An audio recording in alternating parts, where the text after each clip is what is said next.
Well, let me try and jump. Are you in the game? Yeah, I'm in the game. Oh, phew. That's like, have a heart attack. And it's game 3. It's going to be on a daybreak. We have TSLHyuN as the blue Zerg versus LabyRinth as the red Terran. Not sure what positions they are, there's the but... bracket. Boom. Hey, we do have Blue Moon and Red Star still in this. He's playing Ragnarok right now. Blue Moon. You mean Red Star? No, Blue Moon. Blue Moon's in it. Red Star, man. Oh, and we are actually in the game. Let me... Dude, if Red Star wins, dude. Oh my... What if he gets to the finals? That'd be awesome. We'll see. Ladies and gentlemen, We'll see. boys and girls, we have at the bottom position, we have TSLHyuN as the blue Zerg, who actually lost last game to a 2-racks. Unfortunately in that map, but yeah, it's hopefully he can win in a macro game for another player. And spawning up in the top right corner, we do have LabyRinth, the red Terran. I almost called him Labyrinth. Not right at all. And we'll go ahead and see what he pulls out for this game 3. We can already see that he can macro as he likes to go for that fast third orbital. But we also know he can 11-11. So you know, this kind of keeps HonorCup on his feet. It says, hey, you know what? Be prepared for anything. And that's, man. That's kind of the best part of cheese right there. Is it makes you not be able to relax. Makes you man, it makes you go, do I have to play safe? Otherwise, I'll just die to something silly, you know. Yep. Yeah, but I really reckon he's going to be doing... Yeah, he's going standards 12. So we're not going to see any shenaniganry, but you never know. There might be a 2-racks maybe. Won't be as all-in-ish, though, but you never know. Yeah, he could throw down 2-racks, or possibly get a gas here going to Reactor Hellion. I haven't seen that out of him at all. I would love Reactor Hellion right now. I think everyone's kind of going, not really sure about that, due because of the... Queens, yeah. Yeah, the Queen range, man, is kind of brutal. Yeah, the Queen range definitely makes that a little bit less effective. You know, because before, that was the big thing is, you know what, I'm going to go ahead and get my Reactor Hellions out, deny any of that creep tumor or anything like that. I can kite pretty much everything. But now with those Queens at that 5 range, it's just like, nope. Like, that'll be easy. I'll just pick away your Hellions consistently, and it just, I don't know. So I haven't seen it as often, definitely when I've been laddering. I know that much. It's weird, though, because that's like, when I play 10, that's all I do. Reactor Hellion into mech, usually when I first do my TVZ, because I love mechs. So fun to play. And I don't know, lately I just been feeling really scared doing it. Like, the Queen's just like, from like over halfway across the map, it's just a real dart hitting my Hellions. I'm like, no! I know it's an exaggeration, but still. And LabyRinth always gets this like on the low ground. Like, what happens if you like made a bunch of early Zerglings? That seems pretty risky. I find. It is, and I mean, this is exactly one of those instances where if I saw this, I would pool some of my... Nice micro right there with that Marine, by the way, by LabyRinth. But this is where one of those instances where I would make some lings. I'd go up to, you know, 20, 23 workers, and I'd send over those 20, 30 lings, because building that on the low ground right there is just so risky. And no third orbital, though. It looks like it's possible he may be going for a Reactor Hellion out of this instead of getting a third orbital, which is different from anything we've seen so far out of him. Well, man, especially at this level, you really need to have a different bag of tricks. You can't just use the same build, especially in something like HonorCup. He'll be like, oh, you're doing this build again? Like, pulls it apart, and you're just like, oh, wow. Like, someone at this level just knows the ins and outs of every build. Because think he would practice against Polt, man. Polt. Yeah. Like, that guy is just like a robot from the future. And, yep, you are right, man. Reactor Hellion, oh, my God, you're a wizard, man. I play a lot of the StarCraft, so what can I say? No, man, you're a conjurer, actually. You conjure builds from your hat.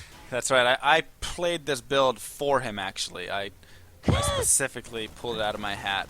And also we had a bit of engagement. He does only lose 1 ling, so it's actually nothing too bad, but... yeah. 2 lings, I think. Yeah, 2 lings. So, still not too bad. I mean, just keeping those out for the scouting and stuff. Just checking on what his opponent has. Sees a few Marines out right there. Not actually able to scout in for the Reactor Hellion, and a second factory going down right here. So is he going to go for mech play? I would love to see that. Oh, I would love mech.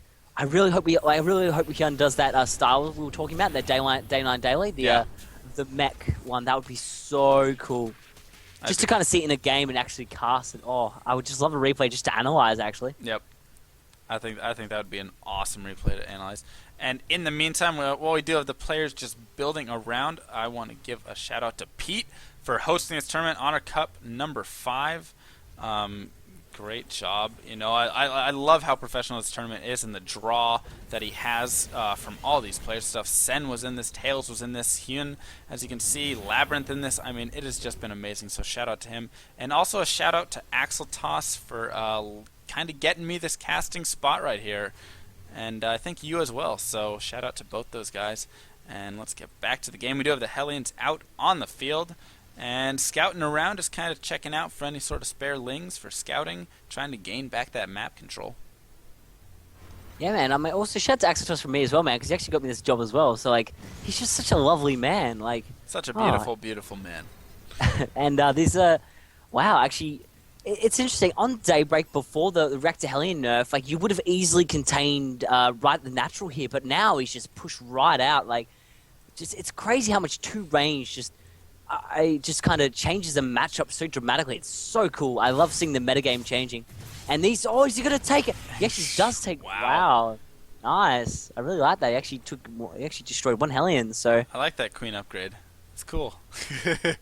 What I really love, though, is how HonorCup moves around with his queens right there, so he still has his queens to inject. He can bring it back whenever he wants to go ahead and inject. As you can see, injecting is natural. He's got queens to inject his macro at his main, but then once he injects it, he brings all of his queens back out and moves them around, drops more creep tumors, uses them to deny Hellions. It's really, I mean, if you have the extra time, the extra APM, this is something that you can do. Just kind of move around with your queens, drop more creep tumors, protect from reactor Hellions, and just kind of be proactive with those units. And oh my god, man, he's going mech. He's already got Blue Flame, and he's getting Siege mode. He's adding 1 other more factory now, and he's getting double armory. Dude, I think we just got our wish. We just got our wish. It's been granted. Holy hell, I am like intrigued. I'm on the edge of my seat. I'm not even sitting down. That's how excited I am for this. And what a risky third is being taken. I mean, I know he scouted the third of his opponent, so he's not really expecting pressure off of that. He also has those Blue Flames Hellions out, of course. But wow, taking that third with basically no units. Just a few Hellions. He has about 10 Hellions right there. And yeah, Blue Flame Man against Blue Flame. I mean, 0-0. He is getting the +1 now, but Blue Flame Man, if he actually gets that +1, that's gonna, I think, actually with the upgrade, what does it do? It's actually one-shot Hellion, one-shot Zerglings, so they don't have the upgrade. I don't think so.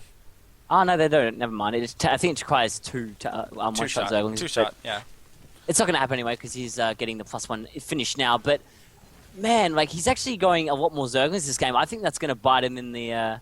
I mean, I think he should scout probably a little bit better, maybe, because he's actually not sure what he's facing. Actually, never mind. I am an idiot. He actually did scout the Overseer just before. Yeah.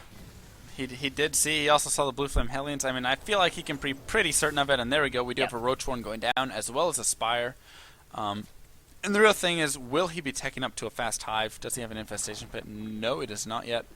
A lot of times you will see that happen, and drop actually being researched. Oh my god, and drop. Yes. I like that a lot because, hey, you know what's so difficult about playing mech is dealing with the mobility. You just have those Thors and tanks marching around together in a little group, and if you can be dropped in 2-3 places at once, that is so difficult as a Terran player to deal with when you do go for that mech play. So I like the response there by HonorCup. Not sure about the mutas. I guess it's just to kind of deal with these blue flames until the Thors do get out and start pushing, as that will give him the map control that he needs. And then he can also go for more drops with those mutas to get the map control, so any of the overlords won't be scouted by blue flame Hellions running around or anything. Yeah, I find that very interesting. I mean, I think he's not going to commit to mutas. He's going to get about 4 to 8, 4 to 6, I guess, and just kind of annoy these Hellions, and then do damage, take map control back, and then maybe not ever go into the base, because obviously a massive amount of missile turrets that will go out eventually, as well as the Thors that are going to be out. So Thors are actually so much damage, especially with only 4. It's not going to be enough. Right. And and they're going to take some shots right there, but once again, they can just continue to chase after those Hellions and just be as annoying as possible. In the meantime, we do have a lot of Lings over here coming into this third base right now, and there's only a couple of Blue Flame Hellions. Actually, 5. They were hiding behind the Thors. I did not see that, and unfortunately for HonorCup, he's going to be losing all of the Zerglings. And repair is so good. And the Hellions now coming over here to the third base. Will they be able to sneak by and kill off a lot of drones? There's not much defense over here at all. Now some roaches do sneak over there, so he's not going to run in with those. But if he did, he could have sniped a lot of drones with the blue flame. But it looks like roaches on creep, man. I think they've got rocket boots on their legs. It's like, it's like whoa, they're like already there. Yeah, they were charging. They were flying pretty darn well. I didn't realize roaches had charge, and I guess now we do. And now here come the Overlords over here to do the drops, the Doom drops. And are there any tanks in this army? I saw one tank being made. But it looks like it's simply going to be Thor, Hellion, and now tanks on the way, but it may be too late. I don't know, because you need tanks in this. There's only a few Thors right there. Hellions don't do enough damage at all. And now he's loaded up into these Overlords, and he's just going to start pushing forward. With the Overlords going to try and drop on top of that army, I would imagine. And, uh-oh, he just needs to be careful. Oh my god, they're actually clumped. Will they actually die? This is going to be close, and it is dropping all over the army, and Banelings as well. All over the army. What's going to happen? Oh my god, he's going to clean this up. There's a lot of siege, there's a lot of Thors, but there's no repair right here. He actually repair could do this. Nah. Nope. Oh my god, they're actually one-shotting pretty much the Thors. Yeah, he's actually...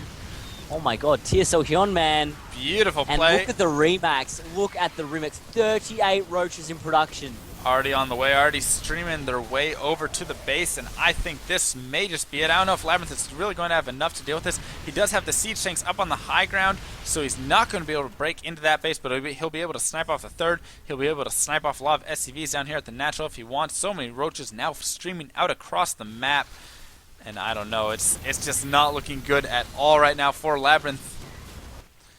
He's going to have to... Man, like it's 105 supply to like 200, so... Yeah, man, and it's 2-1 right now.